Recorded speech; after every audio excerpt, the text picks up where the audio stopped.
अस्सलाम वालेकुम students, welcome to EAS academy. मेरा नाम है हिज़्ज़त सुल्तान। स्टूडेंट्स, ये हमारा फ्लो चार्ट की एग्जांपल का पार्ट 2 है, दूसरा लेक्चर है उसका। पहले लेक्चर में हमने ये पिछले लेक्चर में जो है इसकी फ़र्स्ट 6 एग्जांपल्स की थी जो कि बिल्कुल सिंपल थी, ठीक है। उनमें कुछ ऐसी चीज़ें नहीं थी जो मुश्किल हों। और अब हम जो है रिमेनिंग उसके 6 पार्ट्स जो 6 एग्जांपल्स रह गई थी एग्जांपल नंबर 7 से लेके 12 तक, तो आज हम इस लेक्चर में वो इंशाल्लाह कवर करेंगे। तो इस लेक्चर में जो हम एग्जांपल्स करेंगे वो डिसीजन मेकिंग की होगी। हम देखेंगे कि डिसीजन मेकिंग वाली एग्जांपल्स को किस तरह सोल्व करते हैं, कौन से स्टेप्स में किस चीज़ को पहले सोल्व करते हैं, ठीक है। तो जैसा कि मैंने एग्जांपल नंबर 7 यहाँ पे लिखी है, एग्जांपल नंबर 7 में वो ये कह रहा है कि आपने नंबर्स फाइंड करने हैं, इवन हैं कि ऑड हैं, ठीक है। नंबर्स उसने दिए हुए हैं या यूज़र ने नंबर देने हैं और वो कह रहा है कि ये फाइंड करें कि नंबर्स इवन हैं या ऑड हैं, या हमने ये फाइंड कैसे करना है कि कौन से नंबर इवन हैं या कौन से ऑड हैं, ठीक है। तो हम कह सकते हैं बज़ाहिर हमें पता है कि ऑड नंबर्स वो हैं जो 2 पे डिवाइड हो जाते नहीं होते, ठीक है, जो 2 पे डिवाइड नहीं होते, और इवन नंबर वो हैं जो 2 पे डिवाइड हो जाते हैं, ठीक है। जो कंप्यूटर की ज़ुबान में है वो ये है कि अगर n इसका मोड लिया जाए 2, ठीक है, तो क्या हो 0 हो। फॉर मोड क्या है, रिमाइंडर है। फॉर एग्जांपल यहाँ पे कोई भी डिजिट में ले लेते हूँ 8, ठीक है। 8 को क्या करना है, 2 से डिवाइड करना है। 2 से डिवाइड करेंगे, 2 4 दा 8, तो रिमाइंडर क्या आएगा 0, ठीक है। इसी तरह अगर इनका रिमाइंडर या मोड 0 हो तो क्या हो, नंबर इवन हो। अगर 0 ना हो तो नंबर ऑड हो।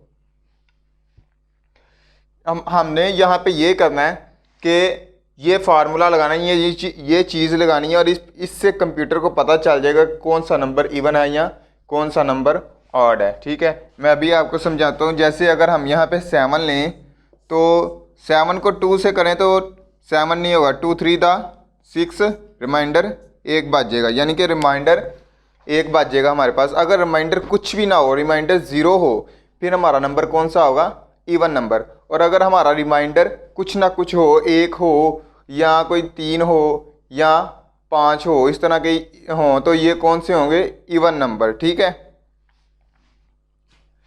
अब यहाँ पे जो हमारी एग्जांपल है ये हमने कैसे करनी है कि पहले प्रोग्राम स्टार्ट हुआ, उसके बाद इनपुट दी। इनपुट देने के बाद ये फार्मूला लगाया कि remainder is equal to n mod 2, यानी कि रिमाइंडर जो है ये इसके बराबर हो, ठीक है।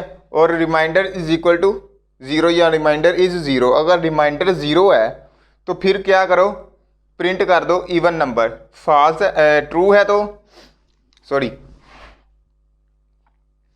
ये अगर फॉल्स है तो प्रिंट कर दो ऑड नंबर। अगर ये ट्रू है तो प्रिंट कर दो इवन नंबर, ठीक है।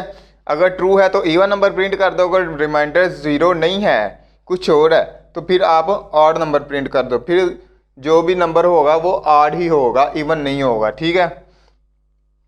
उसके बाद हमारा प्रोग्राम एंड हो जाएगा।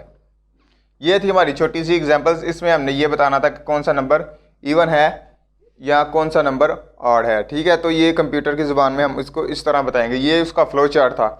हम जब भी बनाते हैं अपना सॉफ्टवेयर तो वो पहले हम फ्लो चार्ट बनाते हैं। अभी हम सिर्फ फ्लो चार्ट बना रहे हैं, सॉफ्टवेयर नहीं बना रहे, ठीक है। फ्लो चार्ट बना के उसको देखेंगे तो बाद में फिर उस तरतीब से हम कंप्यूटर के अंदर उसकी कोडिंग वगैरह करेंगे, जो भी कुछ करना है, ठीक है। और उसके बाद हमारे पास एग्जाम्पल नंबर 8 है, जिसमें हमने ये बताना है कि कौन सा नंबर लार्जर है और कौन सा नंबर स्मॉलर है, यानी कि 2 नंबर्स हैं उनमें डिफरेंस करना है। आपकी बुक पे 3 नंबर दिए हुए हैं, लेकिन मैं यहाँ पे अभी 2 यूज़ करूँगा ताकि आपकी बेस बन जाए, ठीक है। तो हमने फाइंड करना है कि कौन से नंबर्स लार्ज हैं और कौन से नहीं है, ठीक है। 2 नंबर्स में से कौन सा नंबर बड़ा है, ठीक है। तो यहाँ पे जो एग्जांपल की हुई है वो ये है कि 2 नंबर्स लिए हुए हैं इनपुट में। इनपुट में नंबर लेने के बाद नीचे कंडीशन लगाई हुई है, ठीक है। ये क्या है, हमारा कंडीशन का एरिया होता है, जिसे हम क्या कहते हैं, डिसीजन मेकिंग। डिसीजन मेकिंग में कंडीशन लगती है, ठीक है। डिसीजन मेकिंग आ गई यहाँ पे। तो यहाँ पे डिसीजन मेकिंग में क्या करेंगे कि हम देखेंगे कि अगर तो n1 बड़ा है n2 से, तो क्या प्रिंट कर दे, ट्रू है हो गया तो प्रिंट कर दे N1, ठीक है। अगर नहीं बढ़ा तो प्रिंट कर दे N2, सिंपल सी बात है ना। अगर N1 बढ़ा है तो N1 प्रिंट कर दे, अगर उसे लगता है कि ये नहीं बढ़ा तो फिर N2 कर दे, ठीक है। फॉर एग्जांपल यहाँ पे दो नंबर्स ऐड कर दूं मैं, अगर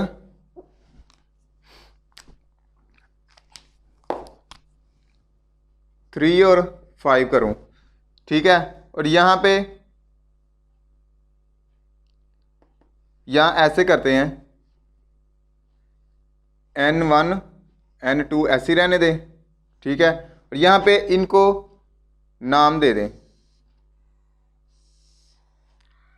यहाँ पे एक बना लेते हैं और इसको नाम दे देते हैं कि N1 इक्वल टू 3 के, N2 इक्वल टू 5 के, ठीक है।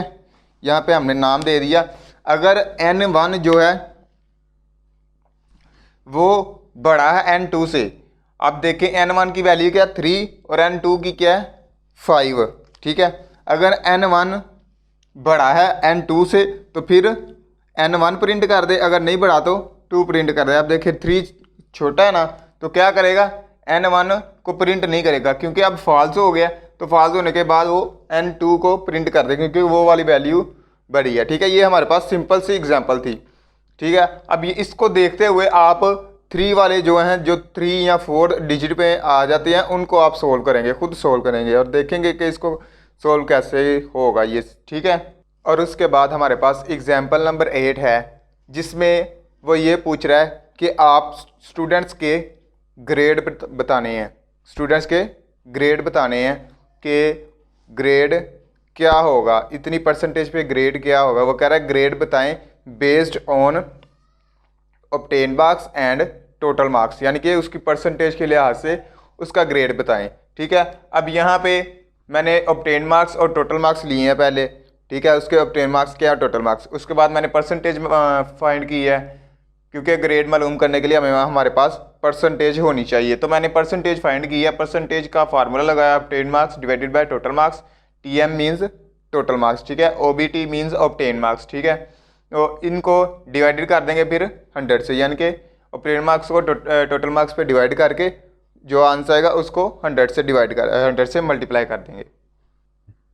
उसके बाद अगर तो देखेंगे परसेंटेज इसकी 80 है या 80 से प्लस है, ठीक है, तो क्या कर दे, ग्रेड A प्लस कर दे, ठीक है। अगर परसेंटेज 80 प्लस है तो A प्लस ग्रेड प्रिंट कर दे और फिर यहीं से डायरेक्ट आके प्रोग्राम हमारा एंड हो जाएगा, ठीक है, या फ्लो चार्ट एंड हो जाएगा।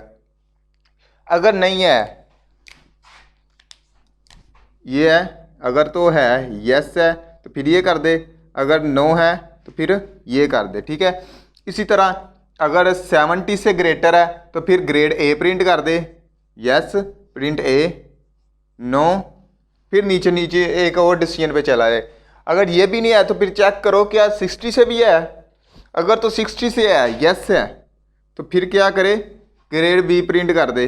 अगर ये भी नहीं है तो फिर नीचे आ जाए, फिर नीचे आके चेक करे आया कि अब 50 से भी है ग्रेटर के नहीं, अगर 50 से ग्रेटर है तो फिर यस कर दे, ग्रेड C प्रिंट कर दे, यहाँ से प्रोग्राम एंड हो जाएगा। अगर नहीं है तो फिर चेक करो कि क्या 40 से भी है, अगर 40 से ग्रेटर है तो प्रिंट D कर दे, यहाँ से प्रोग्राम एंड हो जाएगा। अगर यहाँ पे भी नहीं है, यहाँ पे आ जाता है नो, तो फिर ग्रेड F होगा, ठीक है, और उसको प्रिंट कर दे, ठीक है।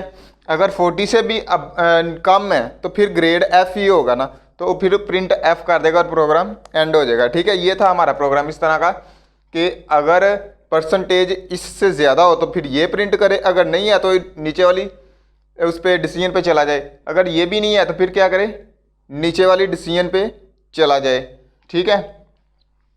तो अगर लास्ट पे आके अगर ग्रेड F है, अगर उसको कुछ भी नहीं मिला कि ना परसेंटेज इससे भी कम है, 70 से भी कम है, 60 से भी कम है, 50 से भी, 40 से भी, तो फिर क्या करे, ग्रेड F प्रिंट कर दे, ठीक है, और स्टूडेंट को फेल कर दे।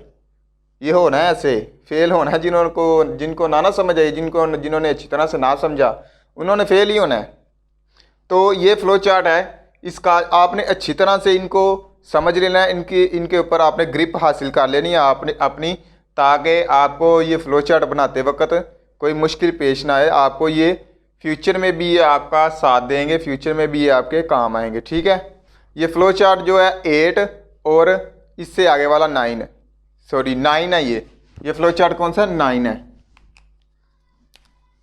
फ्लो चार्ट 9 और 10 जो हैं ये बिल्कुल एक तरह के हैं, सेम है। ठीक है, ये आपने करने हैं। ये 10 वाला आपने खुद करना है। और 10 वाला क्या है, उसमें डेज में उसने क्या किया हुआ है, डेज को नंबर्स दिए हुए हैं। यानी कि डे 1 के किसको बराबर किया हुआ है, मंडे के डे 2, इसी तरह से आपके ट्यूसडे के डे 3, वेडनेसडे के। ठीक है, इस तरह उसने बराबर किया हुआ है। कह रहा है कि बताओ कि अगर डे 1 हो तो ये प्रिंट करे, अगर डे 2 हो तो ये प्रिंट करे। यहाँ पे मैंने परसेंटेज लगाई हुई है, वो यहाँ पे डे 1 लगा रहा है। अगर डे 1 है तो मंडे प्रिंट कर दे, डे 2 है तो ट्यूसडे प्रिंट कर दे, अगर डे 3 है तो इस तरह वेडनेसडे प्रिंट कर दे। ठीक है, वो आपने खुद करनी है ताकि आपको मालूम हो जाए, आपकी प्रैक्टिस हो जाए अच्छी तरह के हमने डिसीजन वाली फ्लो चार्ट को कैसे बनाना है।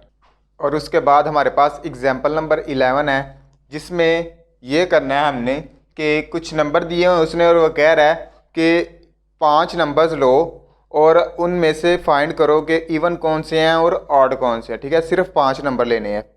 फर्स्ट 5 ले लें, जो उनसे मर्जी आप 5 नंबर ले लें, ये आपकी मर्जी है। ठीक है, तो 5 नंबर लेने हैं। पहले तो उसने काउंट 0 कर दिया है, यानी कि जो काउंटिंग है वो 0 है, 0 से स्टार्ट हो रही है। ठीक है, उसके बाद उसने इनपुट नंबर लिया है, कौन सा नंबर है। उसके बाद उसने इंक्रीज बाय 1, उसको 1 से इंक्रीज कर दिया। ठीक है, फिर चेक किया कि क्या रिमाइंडर 2 है, उसका रिमाइंडर 0 है, रिमाइंडर n mod 2 यानी कि जो उसका रिमाइंडर है वो 0 है। यहाँ पे है if remainder is equal to 0। ठीक है, अगर तो रिमाइंडर 0 है तो प्रिंट कर दे इवन वैल्यू, अगर यस है तो क्या करे इवन वैल्यू प्रिंट कर दे, और अगर नो है तो क्या करे ऑड वैल्यू प्रिंट कर दे। ठीक है, उसके बाद एक और चीज़ है कि